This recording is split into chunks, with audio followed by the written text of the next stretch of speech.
Hey guys, this is Brian from Snowwalker Bushcraft, and this is an Italian rucksack.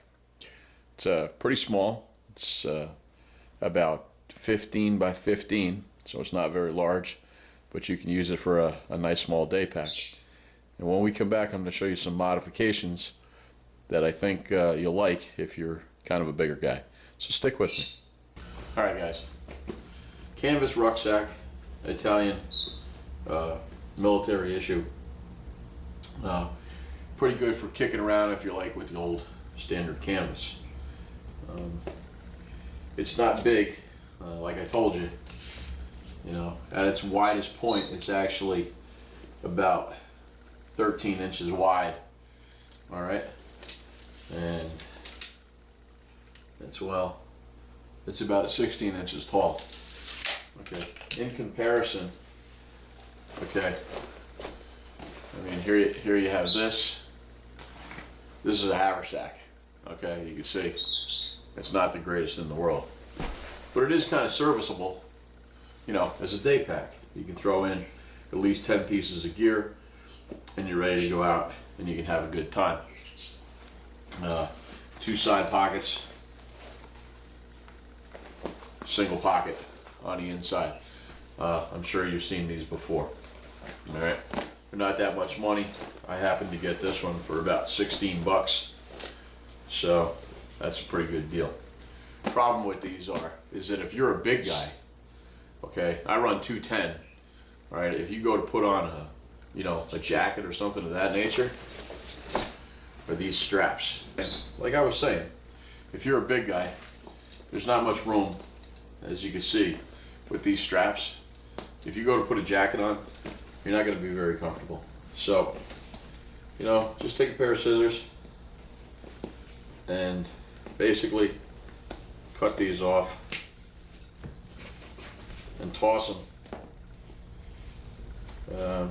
There really isn't anything that you're going to do with them after the fact. All right. Here's the back of your pack. All right. Standard military issue Alice straps. All right. You take these and they'll thread right on.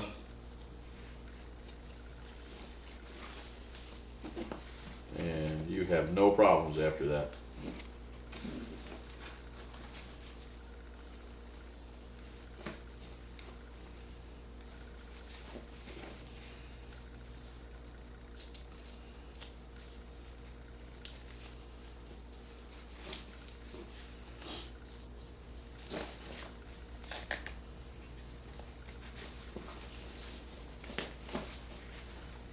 There you are. So let's go ahead and get this other one on.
Okay, there's your first mod.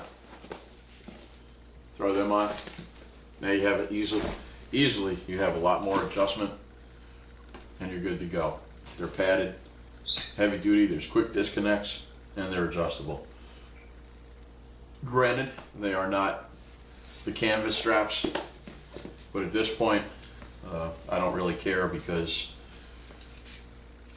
I have adjustment. And once I have adjustment, it makes it more comfortable for me to use, and I'm more apt to use it. If you have something that's not adjustable, you're probably not going to use it. So, okay, that's your first adjustment, your shoulder straps. underneath. Let's move on to this. These straps again, they're pretty small. All right, you're not going to get a blanket that's going to fit around that, unless it's just an emergency space blanket. Okay, and that's roughly where it stops. So, what can we do with this? Now, let's take a look at it. All right, essentially, we know that the straps on the back are actually too small to go around a blanket.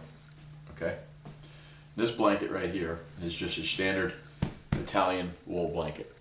All right, so you can see that it's pretty big around.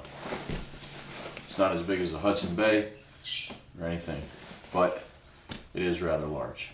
So instead of just using like paracord or something like that, only because I just want this to be a little bit more secure, that's the only reason why. What I did was, first I started by cutting off the metal tab on the bottom, which would have been right here. I cut that off, and if you're like me, you like to reuse a lot of things. Well, I have this old Kelty pack, and it's filled up with a lot of nylon. It's got a lot of plastic pieces, buckles, okay? You know, got all kinds of buckles on it. You know, I just basically cannibalized this because, you know, it's just good to have, you know. You use your old stuff, bring it back, and you might have another use or another purpose. So that's what I did. I cannibalized that. And as you can see here, all right, I put a slider on here, wrapped into that buckle, all right. I basically just made a quick disconnect. You know, now it's measured to the size of my blanket. Okay, I used the existing buckles here. All right, and I can cinch it up, make it bigger, make it smaller, depending on the size blanket that I have, or whatever else I carry in there. Okay, it's black, it's not green, but really no matter. It just makes it a little bit more secure. So let me get the other one on, and when I come back, I'll show it to you when it's in its completed state. Stick around. Okay. All right, when you get done is you have Fastex buckles there, which you can undo to undo your blanket or for your adjustments, or you have these adjustments here. All right, so you got those, all right, and then those. All right. While we're on this side, your finished product with your Alice straps for your adjustments for your shoulders gives you a lot of room to play and a lot of room to adjust as far as if you're wearing a heavy coat or you're a bigger guy, because the other straps are just not going to cut it if you're, you know, a larger framed individual. Right? This down here, okay, you could accomplish the same thing by using webbing. You could use rope. You can use paracord. It's not a big deal. I just like to have mine a little bit more secure. You know what? I had a couple parts lying around. That's why I did it. So Alice straps are a no-brainer. You can get these on the internet for probably about $5 a pair now. They're pretty cheap. They're getting rid of them. So pick yourself up a couple when you get the rucksack. This, like I said, this rucksack cost me about 16 bucks, I think it was, or whatever, somewhere around there. You know, you can find them. So that's pretty much it. All in all, by the time you get done, you have a nice place for your blanket. Again, it's a small pack. It's good for a day hike, you know, and goes right along the lines of Nessmuck. So I hope you enjoyed it. And this is Brian from Snowwalker Bushcraft. Thank you for your views. Thank you for your comments. Until the next one, take it easy.